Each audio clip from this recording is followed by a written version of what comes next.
My parents want to take my house for my brother because I am lonely and he has a family and children. I'll warn everyone here that this is going to be very long. So long that I'm splitting it into 2 posts and including a TLDR for each. I also really don't care who believes this. It's just so crazy that I don't blame anyone who calls BS. I won't argue about it. But this happened to me. I also really don't care if anyone in my family sees this. I'm not going to sugarcoat anything. But I'm also not going to reveal any details that'd clue anyone into who I am that doesn't already know me. I'm a single man in my early 30s. I've got a brother who's 29, and he's already got 4 kids now. He had his first at 22, and the second followed a year later. Then the third 2 years after that. And the fourth is the most recently born a couple months ago. His wife, my SIL, and I do not get along as she always likes to try and get a rise out of me by acting superior. Then turns into an extreme self-victimizing drama queen if I retaliated against her in any way. She can cry in an instant and can put on an extremely convincing show to get sympathy from just about anyone. My parents and brother absolutely adore her, even though they know exactly how she really is and just don't care. She's very good looking, I'll give her that. But she's so awful that I could never be attracted to her. She also refuses to get any sort of job, even though she has a college degree and my mother willingly helps with the kids all day. So their finances are entirely dependent on my brother. This also means they can't afford to live anywhere but my parents' house. And privacy is a bit of an issue with all of them under one roof in a 3-bedroom house that was built in the 60s. Growing up, my younger brother was also the obvious favorite. We're 3 years apart in age, but he developed a superiority complex because I was badly punished if I retaliated against his antics in any way back then.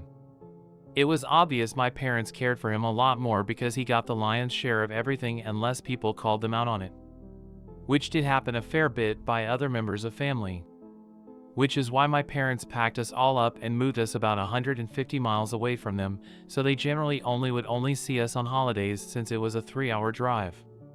My brother got physically abusive towards me on a number of occasions, flirted relentlessly with my first girlfriend to the point she broke up with me, and laughed at any misfortune I had. And my parents just told me to suck it up whenever I was upset about it.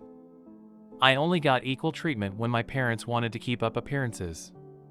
I admit it was rather funny to see the looks on their faces whenever they had to treat me equal to my brother on birthdays and Christmas because other people were present. We had relatives that were very nosy and loved gossiping drama. So my parents did their best to hide what was really going on and threatened to take all my stuff away if I didn't keep my mouth shut. If anything, it just made my parents celebrate more when I turned 18 and moved out because it meant they no longer had to provide for me. I wasn't even done with high school yet when I moved out. But couch surfing was far better than living with them. I was low contact ever since leaving home.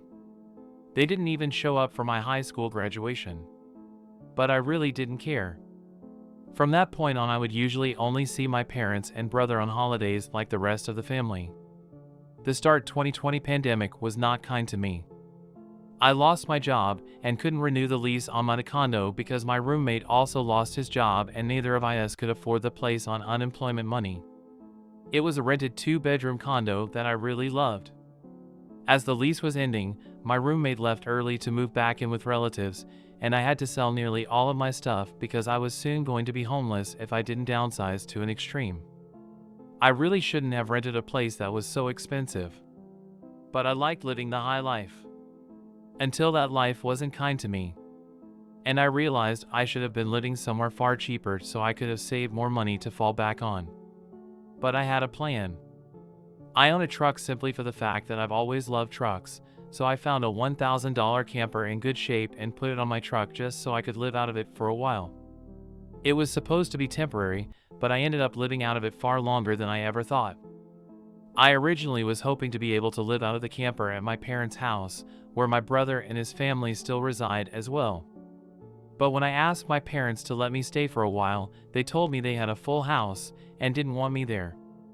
Plus, we hadn't exactly gotten along in the past decade. They said they'd only agree to let me park my camper there if I paid them basically what it'd cost to rent an apartment in my area. That was way too much just to park my camper. I was jobless and trying to save as much of my unemployment money as I could till I could find a new job. I may as well be living in an apartment with that rent price they were asking. My parents called my camper an eyesore and told me to take a hike since we couldn't come to an agreement. And SIL thought it was absolutely hilarious I had to live in a camper. My brother joined her in pointing at and mocking me while calling me a homeless bum. I parked my truck/camper in a store parking lot to sleep on the first night that I had nowhere else to go. I felt scared out of my mind that someone might try to break in. Suffice to say, I didn't sleep well that night. There was nowhere else I could go as any other relatives that owned houses were fairly far away, and all my friends were all apartment people. And I was pretty attached to my area as well. So I didn't want to just leave. I'd also had my mail forwarded to a friend's apartment. It was the only way I could still get my mail anymore. Finding a stable place to park was pretty difficult. I went looking around to try and find a job similar to my old one. It took months of living the nomadic camper life. In that time, I had to deal with a lot. Everything from beggars and drug addicts to people demanding I leave because my camper was an eyesore. At one point, someone who told me to move claimed to be with an HOA. I wasn't even parked on a street with houses. And when I questioned what HOA, they got incredibly belligerent and threatened me. I moved my camper anyway just to avoid the trouble. In order to have a steady supply of electricity, I learned to use a long extension cord to plug in anywhere I could to recharge my camper batteries. This meant sneaking around and plugging it into an outside outlet of a random building while parked on a street. I know that's a crummy thing to do, but I had to keep my batteries charged so my refrigerator would stay cold. I had a small solar power bank for recharging my phone, but I didn't have anything like a generator. And generators are noisy and require fuel anyway. So I did what I had to do. After months of living like that, I finally managed to get a new job. I had to move to the neighboring city to find a job that didn't involve retail. I worked retail while in college and promised myself never again.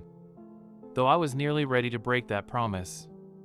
I was still getting unemployment money, but I had no stable place to live while receiving it. And I didn't want to still be jobless when it ran out. Plus, I was bored out of my mind. I had little else to do but read, watch movies on a small portable DVD player, use my phone or laptop, and keep note of where I could park and what local public bathrooms I could use. I kind of envy that the Japanese have public bathhouses. We could really use stuff like that over here. When I finally landed a new job, I practically lived in the back lot of the building by the warehouse in old employee parking spaces literally no one else seemed to bother using because they were so far in the back that the area was borderline forgotten. My boss/company owner actually liked this arrangement because I was willingly available to take any shift I could get, so long as I had enough sleep. He even let me take the camper off my truck and set it up in one of the spaces so I could drive around without it. Not exactly sure if this was legal, but no one bothered us about it. The entire time I lived back there, I didn't have to deal with many trespassers. There were a few, but the security guards escorted them out. I was pretty much on call almost all the time when they needed me and was working virtually every day of the week. My boss let me plug my camper into the building for power and water, and I paid a small amount of rent by working for free on Sundays when no one else was in the office but the janitor and security guard. Beyond that, I usually had to shower at a friend's apartment or at my local gym as the camper didn't have a shower in it and only a portable toilet. And I didn't want to fill it because emptying it is a nasty chore. So I used other bathrooms as often as I could. I had a key to the warehouse and could go in to use the bathroom there at any hour. I was even on a first-name basis with the night security guard. He's since become one of my closest friends. The camper was easy to heat in the winter with a small electric heater. Summers were not fun though. The camper didn't have AC, so I had to get a used portable air conditioner just to make it bearable. I made a lot of overtime pay and hands-on learned some new skills from other employees. Eventually, midway into this year, I landed a better position in the company as a supervisor and started making a better salary than my old job. That's when I decided I wanted a house. The scare I'd gotten from losing my condo made me realize I needed something much more stable for the long term.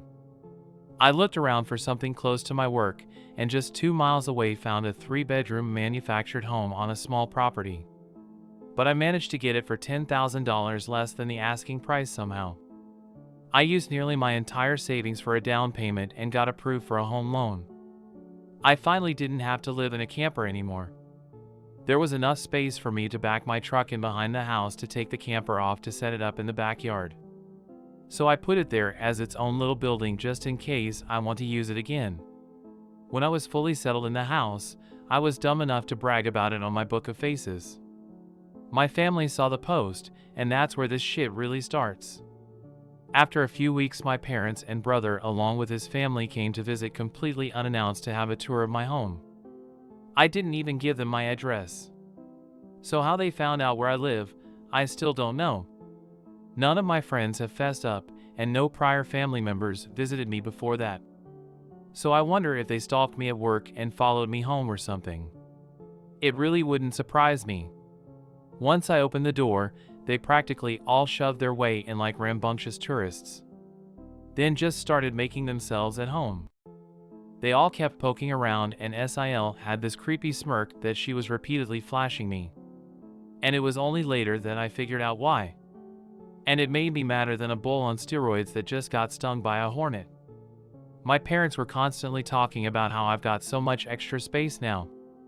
And it's too much for someone like me who has no wife or kids. Sure, not now. But maybe someday, and my brother kept remarking about how there was more space than our parents' house, and my house was closer to his job too. Red flags all around, I know. Eventually, my brother asked me to speak privately. Everyone else suddenly left the room and piled out onto the front porch. That's what finally made me realize they'd planned something. My brother, let's call him Dan for the sake of simplicity, said the house was too much for me alone. And I should let him move in with his family because his wife is pregnant with kid number 4. And my house is much closer to his job. He pointed out that I already have the camper, so I could just live in that outside while they live in the main house. And I'd like to point out that Dan never once spoke of offering rent. Mind you, he's got a good job. He also started talking about how there would be changes, and even curfews. And that I couldn't just walk in at any time without prior notice. If it weren't my brother, I'd think the person I was talking to had lost their mind. But Dan lost his marbles long ago thanks to our parents treating him like he was the center of the world. I tried to speak, but he kept talking over me as if I had no say in the matter. There was no way in hell I'd rent my house or parts of my house to him. Other people maybe, just so I can pay the mortgage off more easily. But certainly not him or his nasty wife. I've heard of this exact kind of situation in videos online many times. And never once did I think I'd actually live it because I thought it so ludicrous. But my parents, brother, and SIL do all fit the bill for a bunch of narcissistic entitled crazies. So I picked up my phone and set it to start recording. Then just held on to it. Dan didn't even seem to care or notice that I'd done this, and just sat there with his arms waving around while talking about all the reasons of why he needed my house. Then went from saying that to acting like it was a done deal and trying to reach out his hand to shake mine. That's when I finally showed my backbone and said hell and oh. And I said it loud enough that Dan stumbled backward for a second. I'd rarely ever raised my voice to him on that level because I was punished by our parents whenever I did. But this was my house, not theirs. My spine can be as shiny as it wants here. I stood up and then told him that my house was not up for grabs. And acting like I'll let him move in just because they want it won't make it happen. I bought my house for me, and it's not my fault he keeps having more kids and has to keep living with our parents because he can't afford to move out. Dan got as physically close to me as he could without actually touching me and said that I didn't deserve the house and he needed a better place for his family to live. I laughed back in his face and said that was total bullshit because I worked hard to be able to buy my house. Of course I deserved it. Dan started yelling that I have no wife or kids and I don't need all the space. So I may as well give it to him. I said I'm not giving him anything. And he never even offered to pay me rent. If I let him move in, I'd still be covering the entire mortgage on my own house without even being able to live in my own house. Then Dan told me that he shouldn't have to pay rent because his family comes first, and our parents said I was going to do this, and that I will. I yelled as if their word was law or something, and told Dan that they did not have the right or power to give my house to him. Then right one cue my parents and SIL barged back in through the front door and surrounded me to try and force me to agree. There was a lot of fighting. But to sum it up, from this point on I heard the line, "Just do it for Dan," way more times than I can remember. In the fight, I told them all they don't have a say in my life or my house, and to get out before I called the cops. SIL screamed the loudest at me about how she was pregnant again, and I can't do this to her. I said I did nothing to her. She just assumed she could take from me like I would just allow it. I had no obligation to her or her family. Then I called her a stuck-up bitch who never had any respect for me. So I don't care what she thinks or how many kids she has. I have no sympathy for her. She won't be living in my house. Well, that made her angry enough to attack me. She got in one good hit on my face and tried to do more, but my brother held her back, kicking and screaming. She kept demanding he let her go so she could scratch my eyes out. The phone I was holding recorded pretty much everything. So I held it up and said I was going to call police if they didn't leave right away. My parents told Dan they were leaving. Then my mother said that I had a week to come to my senses. I told her I won't be, and to not come back. Then I told SIL that my phone recorded everything, and if she tries anything, I'll press charges for assault. She screamed at me and then stormed out loudly, crying with her face in her hands. My mother was the last one out the door and said that I better do this for Dan and SIL. I responded by telling her I won't be. TLDR, family raised my younger brother as the golden child, so I made my own way in life. Then I lost everything and they wouldn't help me when I needed them the most. I ended up living in a camper for years until I got back on my feet and bought a house after some hardcore saving. Now my parents want my house because they want my brother and his family to be able to live there and make me live in the camper in the backyard. Brother acted like it was a done deal because our parents said so. I kicked them all out. Part 2. As I stated in the first half of my post, many will find this unbelievable and long. Yes, I am aware there are similar sounding posts online already. I've seen a number of them now. But it's not like those posters have a monopoly on this sort of shit happening to them. If anything, I'm surprised this site hasn't been better weaponized against this sort of thing, since entitled people should be more afraid of getting outed here. But anyway, I do not blame anyone who calls bullshit. I would too if I was reading this. However, by reading this and my first post, you'll know just how messed up my parents are, as in my life they were the root of all evil that spoiled my brother into the asshole he is today. And never once have they given me a real reason for why. And I kind of fear there isn't one. Some people can't explain why they make choices like child favoritism. So it's all they can do to try and stand by the child they backed. Which is exactly what my parents tried to do. And I've practically destroyed their lives for it. Not in a legal sense, but more an emotional one. After I kicked my parents, brother, and SIL out for trying to force me to hand over my new house to my brother, I immediately went to my social media and told the story to the whole family. It spread pretty fast, but you won't find it now because it all got deleted some time ago and I put my own profile on private. I posted about it because I knew that the first thing my family would do when they got home is try to twist the event to make me the villain. And I was exactly right. But I had about an hour to get started before them. And I had video evidence to back up my story about what they'd done. No, I don't plan on showing the video here. So don't ask, being preemptive worked because I got a fair number of family members on my side right away. My parents, brother, and SIL must have been all set to write their own post, but it was too late. So they didn't even bother trying to lie much. My parents, Dan, and SIL had a few flying monkeys supporting them. But not much else. Plenty of others knew how entitled they already were. So what happened was something they all quickly understood and accepted. There was one person in particular that called me. I don't know who they were, but they ranted at me that I was a horrible brother and I needed to make way for a real family man. I just ended the call and blocked the number. This didn't repeat. The week went by, and my parents showed up with Dan at my front porch just like they said they would in their prior ultimatum. They rang my doorbell like crazy and also pounded on the door until I finally answered. I opened it just a crack, and they tried to shove their way in again. But I'd installed a couple of latch chains that prevented it and even braced my body against the door for good measure. My father and brother demanded I let them in.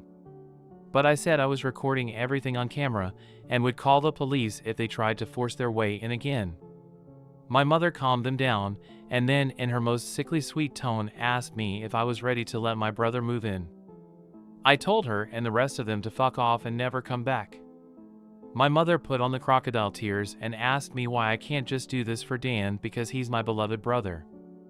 I laughed and then bluntly said I do not love him as a brother because he treated me like shit for years and they only encouraged him to do so. They are terrible parents and he is a terrible brother.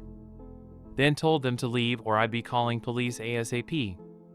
They all left surprisingly easily, apart from my mother's loud crying and the others giving me dirty looks. One could say making them leave was suspiciously easy. I thought the whole mess was over.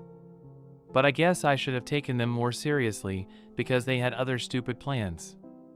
I came home later that week on Friday evening to find a moving truck and my brother's minivan parked in my driveway. It was Dan and his family they're moving stuff in. He just waved to me with a shit-eating grin when I saw him. I was furious and told him and the rest of his family to stop. But Sil smugly said to me that like it or not, they were moving in. And then in the most fake way while tilting her head and puckering her lips, she said that it was okay because my mommy allowed it. And I should always listen to what my mommy tells me. I seethed with rage just hearing those words and looking at her smug bitchy face. So locked myself in my truck to call the cops right away. When they realized what I was doing, Sil started pounding on my window and yelling at me to stop. And that I can't do this to her because she and Dan need the house. And she cried, "Why can't you just do this for Dan?" I responded with, "Fuck Dan. It's my damn house. Not his." Then she threatened to key the side of my truck unless I stopped calling the police. All of which the 911 operator heard thanks to the window being slightly open. I told Sil if she damaged my truck, I'd sue her. And she was smart enough to retreat. When the police arrived, Dan and Sil along with their kids had locked themselves in my house. I told cops what had happened, as well as showing them my new driver's license that had my current address on it. Then when we went to my front door, I saw that they changed the lock. And the old lock was laying on the porch with the center of it drilled out, and the drill they used was laying right next to it, with a complete Harbor Freight drill bit set. Could they have been any more stupid leaving evidence out like that? I pointed out the broken lock and drill, then gave the police a rundown on all the events that happened prior. Well, I guess Dan called our parents over at some point after I arrived home. Because they showed up while I was talking to the cops. My parents immediately lied and started saying that I'd agreed to rent my house to my brother and his family. I said that was an easily provable lie one way or another. So Dan and Sil finally came out of my house with some papers in hand. They both looked super smug, like they'd somehow outsmarted me. They'd actually drawn up and printed out a fake rental agreement. But my signature was not on it. There was one, but it looked nothing like my handwriting. I don't think any of them have ever actually seen my signature. So that was incredibly stupid on their part. I told my parents and Dan that was stupidly blatant fraud. And if the cops investigated, they'd easily figure that out. And I don't think going to jail and court would do them any good. It could even make Dan lose his job, which is his only means of providing for his family. I also said I would get a lawyer and sue for damages if anything of mine was lost, stolen, or broken. And I'd call CPS too for good measure.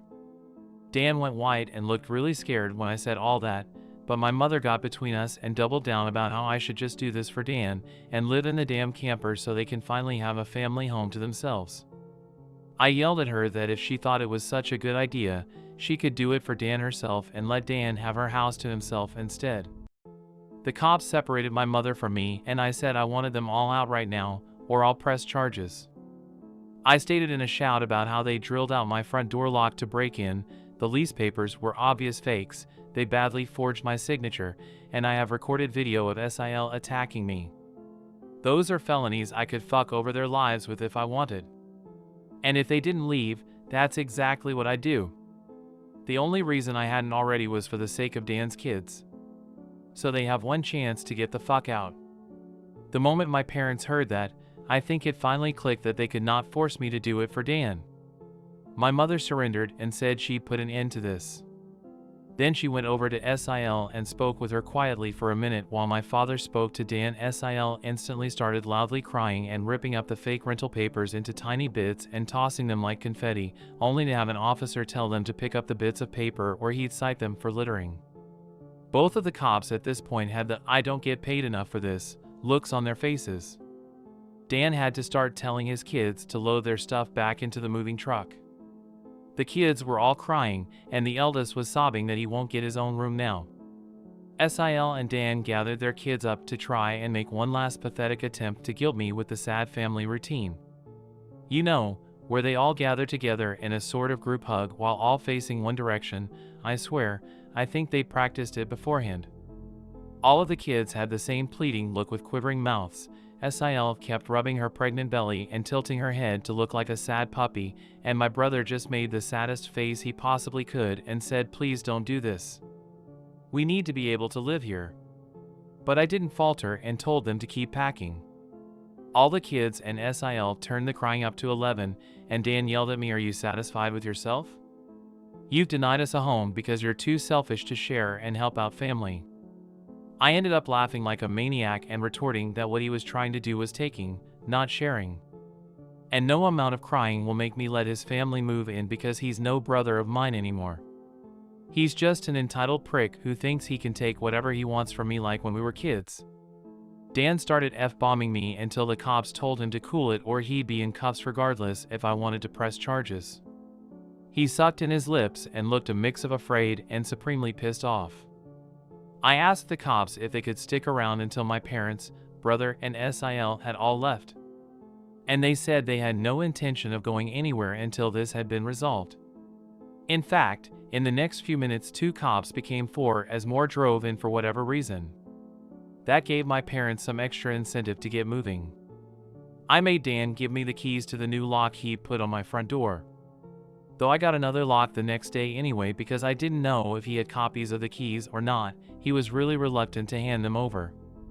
Then instead of handing them to me, he actually threw them down the street and into a storm drain while saying to go get them myself. But one of the cops scolded him for that and made him go get them. He had to pull the grate off just to get at them. And he got pretty dirty in the process. When he got the keys back, he just grumbled then slammed them down into my hand. I then told them all to leave and never come back. My mother said I'd be disowned for this, as if that were some kind of threat to me. And I voiced that to them. Then, in an overly sarcastically, I said something along the lines of, "Oh no.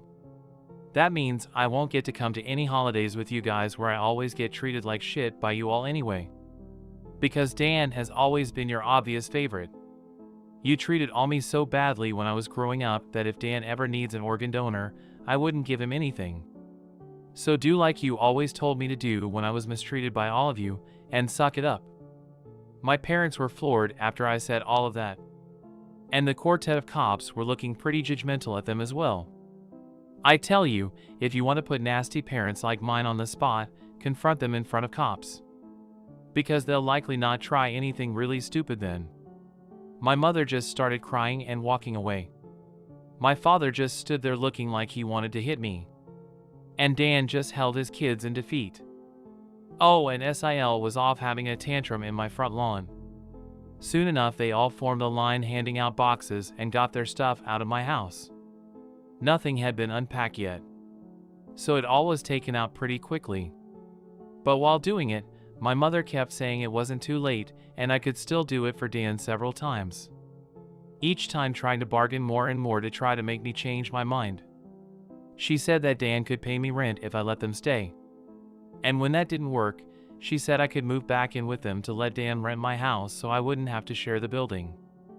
I told her to shut up and keep packing boxes because I don't want Dan or his family around, I don't want his money, and I certainly don't want to live with him or my parents ever again after the way they treated me when I was a kid. Making a deal with my parents would be like making a deal with the devil to me. Sil ended up having another tantrum after hearing that and threw a box down, then sat on the ground to have a pity party because she didn't want to go back to sharing a house with my parents. And she just sat looking angry/sad there until everyone else was finished. She didn't even want to get up when it was time to leave. They finally got everything out of the house and into the truck. So before they left, I laid into my parents one last time about all of the shit they put me through growing up. And with 4 cops being right there, they couldn't do much other than stand there and take it for once. I called them out on so many things that happened. And even pointed out how they couldn't just do something nice for me. Like letting me stay over with my camper when I was homeless and trying to get back on my feet. How they let Dan and Sil ridicule me and call me a bum. Well, who's the bum now? They wanted to kick me out of my own house so Dan could stay in it free of charge, yet when I needed a place to go, they wanted to gouge me for more than I could afford just to park my camper when they knew I was out of the job. There were more extremely judgmental stares from the cops when I said all of that. So I put my parents on the spot one more time and asked them what I ever did other than being born to deserve being treated so badly. Because when I finally have a bit of success in life, they want to snatch it away from me for their favorite child since they'd rather I give everything to Dan and have nothing for myself. I bought my house using the money that I earned. I owed them nothing, and I won't be asking anything from them ever again. Because clearly I will never be anything more than a doormat or a cash cow in their eyes. I got no answers from them. They just stood there looking like fish out of water. So I continued ranting and asked them what in God's name made them think they were such good parents after all of that. My father was beet red, but more from embarrassment than anger this time. And my mother was crying that she was a horrible person. I bluntly agreed that she is a horrible person. They all are. And I bet they'll go to hell for it too. They were shitty people, and they all knew it. But if I'd called them out on all this stuff in private instead of in public, they'd just get mad at me and still act like I'm in the wrong. They just kept up the denial for so long that it became a part of who they are. My mother buried her face in my father's jacket to cry. And my father looked more defeated than I've ever seen him. Dan and his family avoided me entirely as they finished putting everything back in the moving truck. I made sure nothing of mine was stolen. Not that I'd had a chance to get much furniture yet. I was lucky to even have a couch at that time. They all got back in their vehicles, and Sil just stood staring at me with malice until my brother finally got her to drive the minivan home. And as soon as they were all gone, I got back online again and spilled the beans what happened. My parents were too embarrassed to even try and defend their actions this time. And while the family was somewhat split before this incident, it was now a landslide in my favor. Nearly all of the family has sided with me after this incident. And those who haven't simply aren't siding with anybody. No matter how much my parents previously tried the "we did it for Dan" line, no one listened anymore. So any remaining familial support they had is now gone. Many in the family who I expected wouldn't side with me, did. That includes the former flying monkeys. So I guess they've finally had enough. Around that time I offered to host half the family at next Christmas Eve in my new house. My parents were not invited. I wasn't blocked on my brother and Sil's profiles surprisingly. And I saw Sil had her 4th baby in early November. They are still living with my parents. I'm pretty sure they knew I was watching, because Sil kept making passive-aggressive posts every couple of weeks or so about not having enough space while living with my parents. Probably to see if she can still gild me. And I'm sure it's driving my mother and father up the wall because they aren't getting any peace and quiet in their old age with 3 rowdy obnoxious kids, a mentally unstable Sil, my golden child brother, and a newborn baby in the house all at once. Perhaps they could move into a camper in their own backyard and let Dan take over their house completely. They might get some peace then. Yeah, they could do that for Dan. There was supposed to be more. But this post got way too long. So I'll be posting a part 3 later. TLDR, I had to live in a camper after losing my job in 2020. Parents refused to help me. I got a better job and eventually bought a house. Parents found out about the house and tried to make me let my brother and his wife, who was pregnant with baby number 4, move in and kick me out to live in the camper again. I kicked them out, but later on they tried to move it anyway by breaking in. Police were called, they freaked out and tried to guilt me. I made them leave. I publicly exposed my parents, and now the entire rest of the family is on my side, and my parents are utterly destroyed about it.